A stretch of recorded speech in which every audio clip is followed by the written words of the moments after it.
Hello music lovers and welcome back to the Woodshed. Last week my good buddy Seth Rosenblum put together the Little Wing Challenge. Now I know some of you guys have probably seen these kind of hashtag challenges that float around the guitar communities all the time.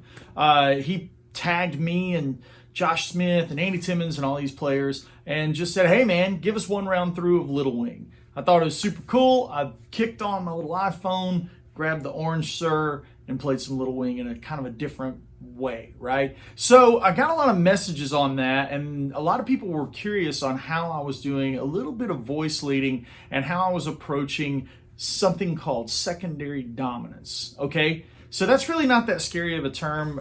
If you don't have any theory behind you and you don't have any school as far as music school goes, that's no big deal. I can teach you how to do this in just a few minutes. Let's hit it.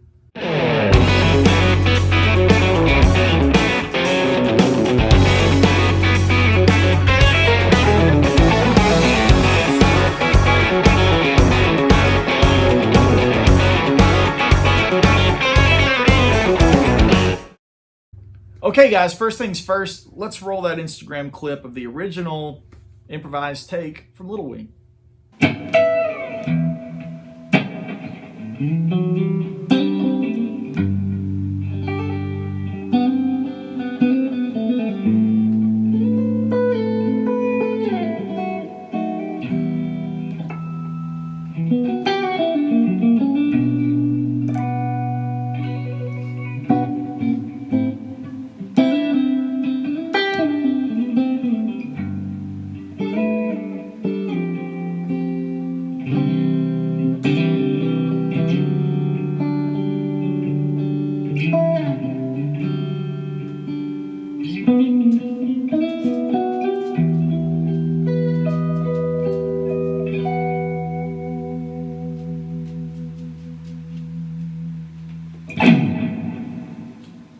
The next thing you need to know is how to use a secondary dominant. What is a secondary dominant? So the way that I think of it is in a chord progression like Little Wing, where we have E minor, G, A minor, and then back to E minor. The song we would just associate, if you're thinking of it in E minor, you would think of the song, the B7, as your 5 chord, right? Listen to this resolution. Now, if you're on the other side of the coin, I'm looking at you, Travis Toy, and you hear the song in the key of G, your 5 chord would be D. It's what builds a strong cadence. A cadence is nothing more than just kind of a resolution, right? A musical resolution. I'm trying to bring things down to a level that we can all understand without having to delve deeply into hardcore music theory. So, first thing I do is look at every chord that I'm going to and then find the 5 chord of that chord, right? So the chord progression that I played over is E minor, right? And then I changed.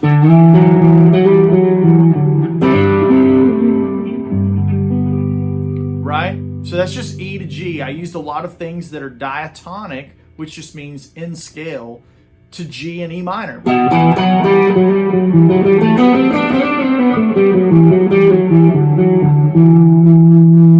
Okay, when we move up to G, now the next chord is A minor. And then E minor again. Okay, so let's find the secondary dominant from E minor to G. There's a chord that's going to sit in between those, and that's going to be the D chord. Listen to this.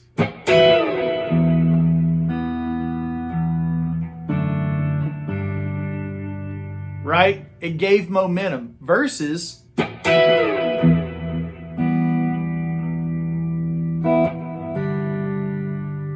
that little extra 5 chord. When I'm saying 5, you start on the key that you're aiming at, G, count up 5 scale degrees, G, A, B, C, D, right? So I play that D leading into the G.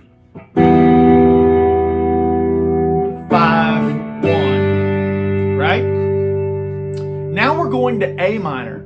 And we can use this same exact formula to get us a 5 chord to go to A. A, B, C, D, E. So E, we're going to put in an E7 because it's going to lead us to A minor. See? So.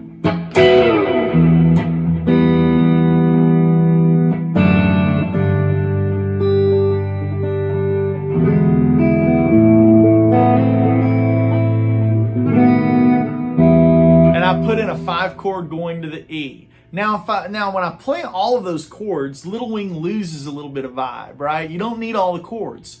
But in your lead playing, you can actually voice lead and imply those chords. I'm going to play it really slow and just walk you through what I'm going to do. Check it out. E minor pentatonic. G. A quick leading tone of the E7 chord. And now a quick leading tone going up to the B7 to E. So you got to hear this.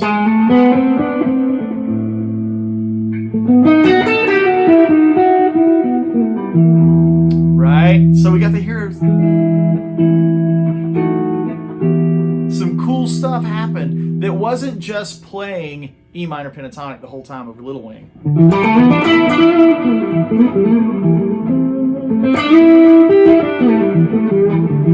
Versus, nothing wrong with that, by the way. Versus.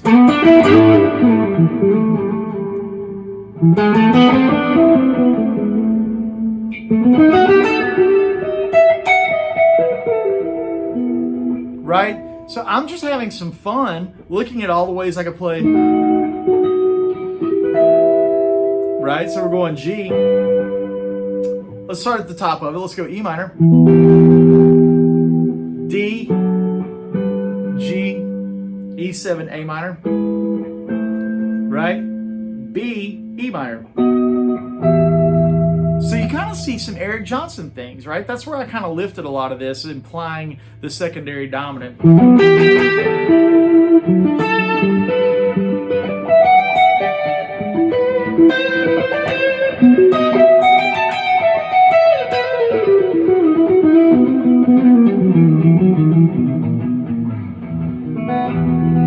Just little noodles like that, right? Now, if we continue through the song, I keep using this formula. You hear it on the lick that's, I'm implying that F sharp 7, right? Over to B minor. And then we have some little right-handed techniques that sneak in, which is just like this rake, right? Harmonic rake that happens, which I think, you know, the first guys I heard do it was Lenny Breau, Chet Atkins. Like growing up, kind of country guitar player. That's the kind of guys I heard do this stuff. So I'm going to show you how to do it. I hold the pick in my middle finger and my thumb, and then I simply touch the string as if I was playing a harmonic with my left hand. But now I'm treating my first finger as the fret. And then I'm going to go up an octave,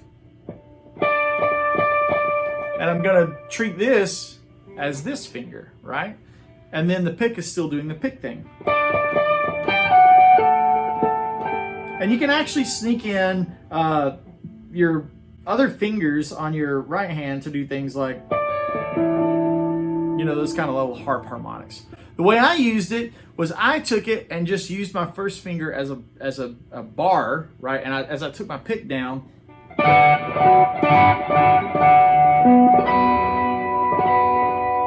just like that, right? So it's the same mentality. You're just holding your fingers steady as you hit the pick, like they've got to be in line with each other, and you run it down the strings. And that's I think I do this, right?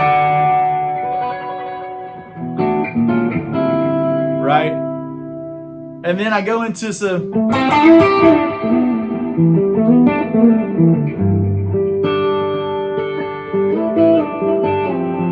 like the classic kind of Little Wing voicing, which is over that G chord, you have root, fifth, and then 9.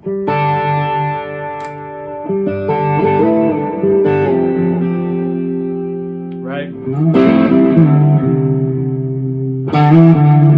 And then when I get to the D, I play Kind of reminiscent of maybe the Derek and the Dominoes version, I think is where I heard that. And then a lot of people do that though. So the last chord of Little Wing is E minor, and it restarts the cycle. But that's another great spot to put in another secondary dominant. So E, F, G, A, B. So we're looking for a B7 chord, and then E minor. And that helps us imply that cool and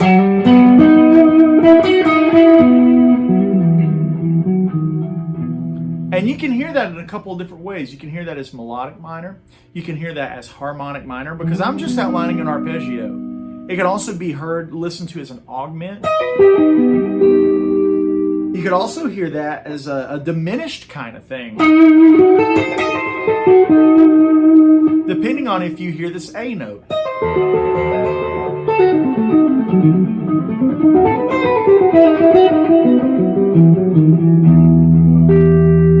So that's how I'm thinking of using these tools to improvise and navigate. And I didn't have to really like pre-write out a solo to Little Wing.